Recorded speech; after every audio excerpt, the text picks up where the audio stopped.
Hey, this is Jack Kelly with another exciting, amazing, awesome episode of Blind Bytes. These are kind of bite-sized podcasts where you get some information really quickly and you don't have to sit through an hour-long, podcast to get all the important points to make your life better, improve your career, and be successful.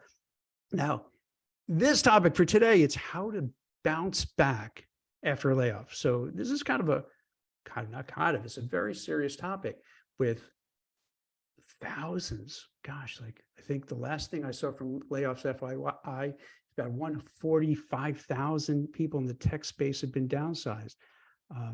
And it's hitting all sectors now: Wall Street, crypto, publishing, CNN, media, really across the board. And it looks like this is going to keep happening as Jerome Powell, head of the Federal Reserve Bank, to bring down inflation, which basically he caused by letting it go up and saying it was transitory, but that's another topic. And with higher interest rates, with high inflation, it's really taking a hit to these companies. And the thesis from the Fed is that to bring down inflation, we're going to have to cause layoffs and downsizings. And then because when people lose their jobs, they're not going to spend money. It's really crazy how this is set up. It seems bizarre. That's the only way we could do it, is that by their mistake, they're going to cause people to lose their jobs and livelihoods. And it's like, okay, that's what it is. But we are where we are, and we have to do the best with it. You may have been impacted. You may be worried about getting impacted with a layoff, maybe a family member, a friend, a colleague. So this is a really serious topic. And what happens is this: I think most people, particularly white collar professionals, mid-senior level folks, your identity gets tied up with your job and your career. And if you're laid off, you're downsized, you kind of lose it a little bit.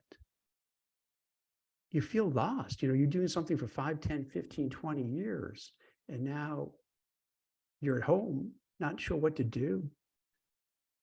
It's easy to get angry, bitter, resentful, frustrated, afraid. And if that happens, I don't want to say just accept it, but it's just not you. It's harder when everything is buoyant and it's a hot market, things are great, and you lose your job. You're like, oh my God, what did I do wrong? Why me? But because it's so pervasive, it's across the board. So what you may want to do, here's just kind of a quick tutorial of what to do to get started. Number one, it's not just you. This is going on across the board. So don't think, oh my God, I did something wrong. What happened? Is there a black cloud over my head? Do I have bad luck? It is what it is. It's happening to so many accomplished people. I know that just doesn't make it better for you, but sometimes it's nicer to know it's just not you that's being impacted. You want to process what happened. Take some time, to reflect, self-care, and just take care of yourself, because it's so natural and understanding to be angry with the world, but that's not going to be helpful. What I would suggest is a couple directions. Number one, take care of yourself. What I mean by that is a lot of people, when they lose their job, they feel embarrassed, so they pull back from society. Maybe you had social engagements and they're like, yeah, I'm not going to go because I don't want to talk about it. They're going to ask me how my job is. I have to tell them, I got laid off and I don't want to do that. And it's easy for me to say, but it's hard to do. You want to get out there. You want to get out there because you want to keep your life as normal as possible. Plus, by getting out there, people could help you. They could point you to get you job leads, give you some advice, some guidance. Maybe they're hiring. And if you're at home, just feeling sorry for yourself, nothing is going to change. If anything, the only thing that will change will make you feel worse. you'll end up eating more. You'll end up maybe drinking a little too much, maybe smoking a little too much weed or whatever. So you want to kind of get out there and keep socializing, even though it might feel painful, because by doing that, an object in motion stays in motion. So if you keep moving forward, things will happen. If you don't, and you just sit still, you don't just sit still, you start going backwards. You lose your contacts. Your coworkers kind of forget about you. Your former colleagues kind of forget about you. And I'm not saying that in a harsh way. This is life. Anyone of a certain age, you know what I'm talking about. That's what happens. The older you get, you kind of, it's easy to just for people to go in different directions. And I think most people, after 2 years of a pandemic, already lost their ties. So now if you're at home, you could lose more. So you want to make it your mission to get out and do things. Get involved with your community, get involved with your temple, church, mosque, get involved with networking events, online events. So this way people see you, they know you. So if a job comes up, they're like, oh, hey, Jack, you know what? I was just thinking about you. And they may not know if you're working or not working. Say, hey, I was thinking of you. I have this job. Would you be interested? So at least you have the option to have something. So that's the key. You can't just kind of just, woe is me. You got to take action. You got to get out there. Next thing you got to do is you really got, this is hard to do because now you got to brush yourself off and get back up on the horse, right? Your job now is to find a new job. So you want to have a strategy, a game plan. Monday, I'm going to do maybe send out resumes, I'm going to search job boards, send out resumes. On Tuesdays, I'm going to kind of just make calls and speak with people I haven't spoken with in a while, set up Zoom calls, get coffee with people and so on to get in touch.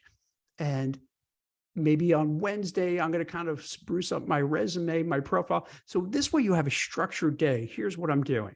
Then on top of that, I would suggest you want to have a workout routine, an exercise routine. It doesn't have to be hardcore. It could be walking. It could be jogging. It could be just going to, the local Y and going to the Nautilus circuit, do some yoga.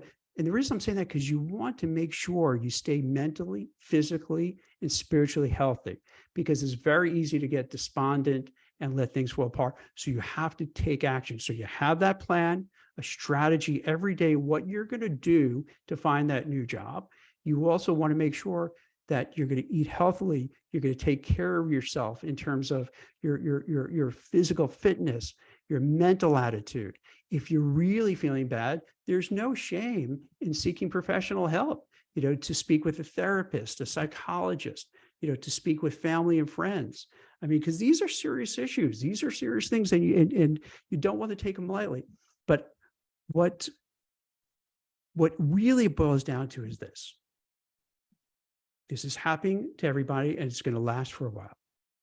It's easy to get discouraged, but we can combat it. We combat it by getting out there, making people see you, know you, get involved with different organizations, events, so that can lead to getting a job lead and getting a job offer. Making sure you just don't sit at home feeling bad for yourself. Go to different events where maybe something could happen for you. Every day, move the ball forward in terms of searching for a new role.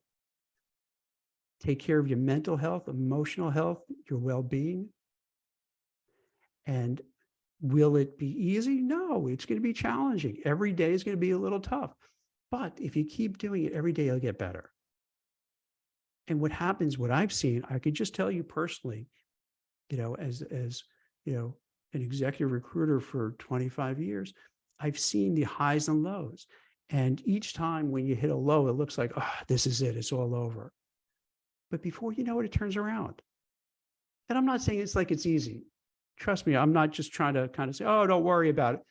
But historically, fortunately, knock wood, whether it's the dot-com implosion, the financial crisis, 9/11 and its aftermath, COVID, and then in between, all like weird things would happen that seems like, oh, it's all over.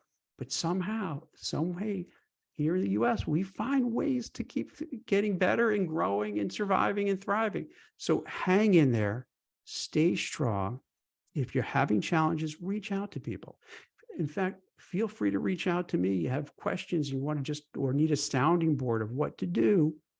Feel free. You can find me on LinkedIn. You can find me on Blind. You can find me on Twitter, and I'd be glad to help you anyway. So this is a tough subject because it could really, for some people, could spiral downwards. But keep watching, listening to us. We're going to keep offering advice and guidance and suggestions to help you get through tough times and succeed. So I hope this episode of Blind Bytes, Bits, Bytes helps you out. And any questions, you need any help, feel free to reach out. Thank you so much for watching. Bye. Oh, wait. I forgot. I have to remind you. Why do I have to read this? Because I can't remember this. Man, I'm an idiot. That's it for the Blind Ambition Bites. If you enjoyed the show, please leave a 5-star rating and review. Don't forget to subscribe to wherever you watch your podcast, but make sure, watch them everywhere. iTunes, Spotify, YouTube, wherever. And I just want to say thank you very much for watching and supporting us. I really appreciate it. If you have any topics you want us to discuss, let us know. Thank you so much.